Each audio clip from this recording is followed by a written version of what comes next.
TTV Dinakaran AMMK தேர்தல் அறிக்கை வெளியிடுகிறார். அதனை நேரடியில் காணலாம். மருத்துவராகும் கனவை நனவாக்கும் வகையில் நீட் தேர்வை ரத்து செய்து மீண்டும் +2 மதிப்பெண் அடிப்படையிலேயே மருத்துவக் கல்லூரி சேர்க்கையை நடத்த நடவடிக்கை எடுக்கப்படும். தற்போதுள்ள ஆசிரியர் தகுதி தேர்வு முறையில் மாற்றம் அல்லது ரத்து செய்வது குறித்து ஆராய வல்லுநர்கள் குழு ஒன்று அமைக்கப்படும். தனியார் நிறுவனங்களில் தனியார் கல்லூரிகளிலும் பணியில் சேரும் பொறியியல் பட்டதாரிகளுக்கு குறைந்தபட்ச ஊதியத்தை நிர்ணயிக்கும் வகையில் ஒரு கொள்கை முடிவு எடுக்கப்படும். தமிழகத்தை 6 மண்டலங்களாக பிரித்து ஒவ்வொரு மண்டலத்திலும் அர்த்தமுள்ள வேலைவாய்ப்புடன் கூடிய தகவல் தொழில்நுட்ப பூங்காக்கள் அமைக்கப்படும். ஏழை மற்றும் நடுத்தர குடும்பங்களுக்கு மாதத்திற்கு ஒரு சமையல் எரிவாயு சிலிண்டருக்கு 100 ரூபாய் மானிய தொகையாக தமிழக அரசே வழங்க ஏற்பாடு செய்யப்படும். கேபிள் டிவி கட்டணம் ஏழைகளை பாதிக்காத அளவிற்கு ஒரு நிரந்தர கொள்கை வகுக்கப்படும். அதன்படி குறைந்தபட்சம் 100 சேனல்களையாவது ஏழை மக்கள் இலவசமாக பார்ப்பது உறுதி செய்யப்படும். கிராமப்புற மகளிர் மற்றும் இளைஞர்களுக்கு சிறு வணிக கடனாக குறைந்தது 50,000 முதல் அதிகபட்சம் 2 லட்சம் வரை கடனுதவி வழங்க ஏற்பாடு செய்யப்படும். தற்போது வழங்கப்படும் முதியோர் உதவித்தொகையான 1000 ரூபாய் இனி 2000 ரூபாயாக உயர்த்தி வழங்கப்படும். 60 வயது முதிர்ந்த ஆண் பெண் விவசாய தொழிலாளர்கள், நெசவாளர்கள், மீனவர்கள் மற்றும் அமைப்புச்சாரா தொழிலாளர்களுக்கு மாதம் ரூபாய் 4000 உதவித்தொகை வழங்கப்படும். தமிழக அரசு பணிகளில் குறைந்தது 85% தமிழர்களே நியமிக்கப்பட சட்டம் இயற்றப்படும். தமிழகத்தில் இயங்கும் மத்திய அரசு நிறுவனங்களிலும் தொழிற்சாலைகளிலும் குறைந்தது 80% இடங்களை தமிழகத்தைச் சேர்ந்தவர்களை கொண்டே நிரப்ப வேண்டும் என்ற நிலைப்பாட்டையும் அம்மா மக்கள் முன்னேற்ற கழகம் வலியுறுத்தும். அரசு ஊழியர்கள் மற்றும் ஆசிரியர்களுக்காக ஊராட்சி ஒன்றியம் தோறும் அரசு ஊழியர்கள் குடியிருப்பு அமைக்க தக்க நடவடிக்கை எடுக்கப்படும். 100 பேருக்கு குறையாமல் வேலை செய்யும் அரசு அலுவலக வளாகங்கள் அனைத்திலும் சலுகை விலை உணவகங்கள் அமைக்கப்படும். பழைய ஓய்வூதிய திட்டத்தை மீண்டும் கொண்டு வருவது உட்பட ஜாக்டோஜியோ கூட்டமைப்பின் அத்தனை கோரிக்கைகளுக்கும் தீர்வு கிடைக்க வழிவகை செய்யப்படும். தனியார் நிறுவன ஊழியர்களுக்கு வீட்டு வசதி அளிக்கும் வகையில் அனைத்து மாவட்ட தலைநகரங்களிலும் அடுக்குமாடி குடியிருப்புகள் கட்டப்படும். குறைந்தது 400 சதுர அடியில் கட்டப்படும் இந்த வீட்டுக்கான தொகை வட்டி இல்லாத கடனாக அரசால் வழங்கப்படும்.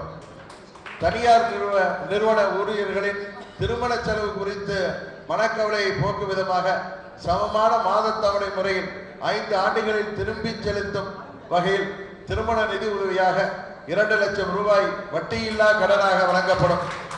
நாடாளுமன்றத்திலும் சட்டமன்றத்திலும் பெண்களுக்கு 33% இடஒதுக்கீடு அளிக்கும் சட்டத்தை உடனடியாக அமல்படுத்த நடவடிக்கை எடுக்கப்படும்.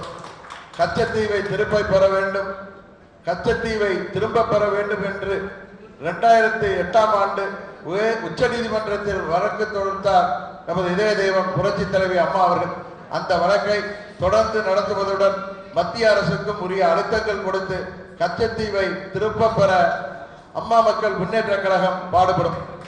6ஆம் வகுப்பு தொடங்கி கல்லூரிகளில் இளநிலை பட்டப்படிப்பு வரை படிக்கும் மாணவிகளுக்கு ஆண்டுக்கு 2 முறை அவர்கள் கல்வி கற்கும் வளாகத்திலேயே மருத்துவ பரிசோதனை செய்யப்படும். 6ஆம் வகுப்பு முதல் முதுகலை பட்டப்படிப்பு வரை பயிலும் மாணவிகளுக்கு இலவசமாக சானிட்டரி நாப்கின்ஸ் வழங்கப்படும். ஏழ்மை நிலையில் உள்ள பெண்கள் திருமணத்திற்கு அத்தியாவசிய வீட்டு உபயோகப் பொருட்கள் இலவசமாக வழங்கப்படும். கைத்தறி நெசவாளர்கள் அனைவருக்கும் இலவச மின்சாரம் வழங்கப்படும். திருப்பூர் மாநகரில் திருப்பூர் குமரன் பெயரில் கைத்தறி மற்றும் பின்னலாடை தொழில்நுட்ப கல்லூரி ஒன்று தொடங்கப்படும். சில்லறை மீன் விற்பனையில் ஈடுபடும் மீனவர்கள் ஆண் பெண் இருபாலருக்கும் அவர்களது விற்பனைக்கு தேவையான அலுமினிய கூடை, ஐஸ் பெட்டி, எடை கருவி, குடை ஆகியவை இலவசமாக வழங்கப்படும். மகளிர் சுய உதவி குழுக்களை போன்றே வேலையில்லாமல் இருக்கும் கிராமப்புற இளைஞர்களை கொண்ட இளைஞர் சுய உதவி குழுக்களும் அமைக்கப்படும். இந்த இளைஞர் சுய உதவி குழுக்கள் வேளாண் சார்ந்த தொழில்களை தொடங்க முன்னுரிமை அளிக்கப்படும். தமிழகம் முழுக்க உள்ள 385 ஊராட்சி ஒன்றியங்களிலும் அம்மா கிராமப்புற வங்கி என்ற பெயரில் தலா ஒரு வங்கி ஏற்படுத்தப்படும்.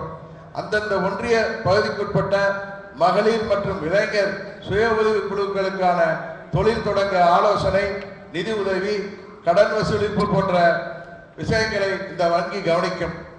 மாநில மற்றும் தேசிய நெடுஞ்சாலைகளில் மோட்டல்கள் என்றழைக்கப்படும் உணவகங்கள் அம்மா மோட்டல் என்ற பெயரில் அமைக்கப்படும். அந்தந்த பகுதியைச் சேர்ந்த மகளிர் மற்றும் இளைஞர் சுய உதவி குழுக்கள் பொறுப்பேற்று அந்த மோட்டல்களை நிர்வகிக்கும்.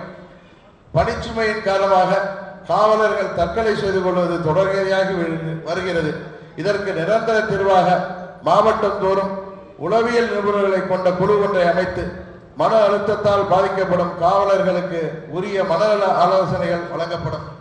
பெண்களுக்கு எதிரான குற்றங்களில் ஈடுபடுவோருக்கு மிக கடுமையான தண்டனையை விரைவாக வழங்கும் வகையில் உரிய சட்ட திருத்தங்கள் கொண்டு வரப்படும்.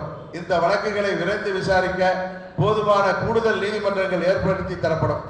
முஸ்லிம்களின் சமூக, பொருளாதார மற்றும் கல்வி நிலைகளையும் அவர்களுக்கான இடஒதுக்கீடு வாய்ப்புகளையும் ஆராய அமைக்கப்பட்ட நீதியரசர் சச்சார் மற்றும் நீதியரசர் ரங்கநாத் மிஸ்ரா குழுக்களின் அறிக்கைக்கு சட்ட அங்கீகாரம் அளித்து அமல்படுத்த மத்திய அரசை அம்மா மக்கள் முன்னேற்ற கழகம் வலியுறுத்தும்.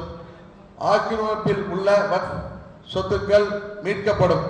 அதில் தகுதியுள்ள இடங்கள் கண்டறியப்பட்டு அதில் ஏழை முஸ்லிம்களுக்கு வீட்டு வசதி ஏற்படுத்தி தரப்படும். முஸ்லிம் சமூகத்தவர் பயன்பெறும் வகையில் வக்ஃப் வாரியம் மூலமாக மருத்துவக் கல்லூரி அமைக்கப்படும். சுய விருப்பத்தின் பேரில் கிறிஸ்துவராக மதம் மாற்றம் செய்து கொண்ட தலித் சமூகத்தைச் சேர்ந்தவர்கள் மதமாற்றத்திற்கு பிறகு தாங்கள் அனுபவித்து வந்த சட்ட ரீதியான உரிமைகளை இழக்க வேண்டி இருக்கிறது. இதை மாற்றி அவர்களுக்குரிய சலுகைகள் மற்றும் உரிமைகளை அவர்கள் தொடர்ந்து பெற தேவையான சட்ட நடவடிக்கைகள் எடுக்கப்படும். 27 ஆண்டுகளாக சிறையில் வாழும் பேரறிவாளன் உள்ளிட்ட 7 பேரை உடனடியாக விடுவிக்க அம்மா மக்கள் முன்னேற்ற கழகம் ஆக்கப்பூர்வ நடவடிக்கைகளை மேற்கொள்ளும். இந்திய அரசியலமைப்பு சட்டத்தின் 8வது அட்டவணையில் சேர்க்கப்பட்டுள்ள தமிழ் உள்ளிட்ட அனைத்து மொழிகளையும் இந்திய ஆட்சி மொழியாக அறிவிக்கப்பட வேண்டும் என்பதை அம்மா மக்கள் முன்னேற்ற கழகம் வலியுறுத்தும். தென் மாநில மக்களின் நலனுக்காக உச்ச நீதிமன்றத்தின் கிளையை சென்னையில் அமைக்கவும், தூத்துக்குடி மாவட்டம் குலசேகரப்பட்டினத்தில் ராக்கெட் ஏவுதளம் அமைக்கவும், தஞ்சை மாவட்டம் மல்லிப்பட்டினத்தில் கடல்வாழ் உயிரினங்கள் ஆராய்ச்சி நிலையம் அமைக்கும் நடவடிக்கை எடுக்கப்படும். வெளிநாடு வாழ் தமிழர்களின் பிரச்சனைகளை தீர்க்கும் விதமாக சென்னையை தலைமையிடமாக கொண்டு தனி வாரியம் அமைக்கப்படும். மாற்றுத்திறனாளிகளுக்கென பிரத்யேக காப்பீட்டு திட்டம் ஒன்றை உருவாக்கி அதற்கான காப்பீட்டு தொகையை அரசே செலுத்தும் வகையில் கொள்கை முடிவு எடுக்கப்படும். பணமதிப்பிழப்பு மற்றும் ஜிஎஸ்டி அமலாக்கத்தால் தமிழகத்தில் மூடப்பட்ட சிறு குறு தொழிற்சாலைகளை மீண்டும் திறந்து அதன் மூலம் லட்சக்கணக்கான இளைஞர்களுக்கு மீண்டும் வேலைவாய்ப்பை ஏற்படுத்துவதுதான் அம்மா மக்கள் முன்னேற்ற கழகத்தின் பிரதான தொழில் கொள்கையாக இருக்கும். குறைந்தது மாவட்டத்திற்கு ஒரு தொழிற்பேட்டை மற்றும் அதை ஒட்டிய நகரியம் அமைவது உறுதிப்படுத்தப்படும். சிறப்பு முதலீட்டு மண்டலம் என்ற அந்தஸ்தோடு இந்த தொழிற்பேட்டைகள் அமைக்கப்படும். சீன பட்டாசுகளை இறக்குமதி செய்வதை முற்றிலும் தடுக்கவும், பண்டிகை காலங்களின் போது 2 மணி நேரம்தான் பட்டாசு வெடிக்கும் வேண்டும் என்ற உச்ச நீதிமன்றம் அளித்த தீர்ப்பை மாற்றி அமைக்கவும் அம்மா மக்கள் முன்னேற்ற கழகம் உரிய முயற்சிகளை மேற்கொள்ளும். பெரும் கடன் சுமையில் இருக்கும் தமிழக அரசு நிதிநிலையை சீராக்கும் வகையில் தமிழகத்தில் உள்ள கனிம வளங்களை அரசே முன்னின்று எடுத்து ஏற்றுமதி செய்ய நடவடிக்கை எடுக்கப்படும். கூடங்குளம் அணு உலையின் பாதுகாப்பு பற்றிய சுதந்திரமான அமைப்பை கொண்டு முழுமையான விசாரணை நடத்தப்பட்டு பாதுகாப்பு உறுதி செய்யப்படும். கூடங்குளம் விரிவாக்க திட்டத்தை கைவிடவும், கூடங்குளம் அணு உலை எதிர்ப்பு போராட்டத்தின் போது பொதுமக்கள் மீது போடப்பட்ட வழக்குகளை நிபந்தனையின்றி முழுமையாக வாபஸ் பெறவும் நடவடிக்கை எடுக்கப்படும். எண்ணெய் நிறுவனங்களே பெட்ரோல் டீசல் விலையை நிர்ணயிக்கலாம் என்ற நிலையை மாற்றி மத்திய அரசு வெளிப்படைத்தன்மையுடன் குறிப்பிட்ட கால இடைவெளியில் பெட்ரோலிய பொருட்களின் விலையை நிர்ணயம் செய்யவும் அதை கண்காணிக்க தனி ஆணையம் அமைக்கவும் வலியுறுத்தப்படும்.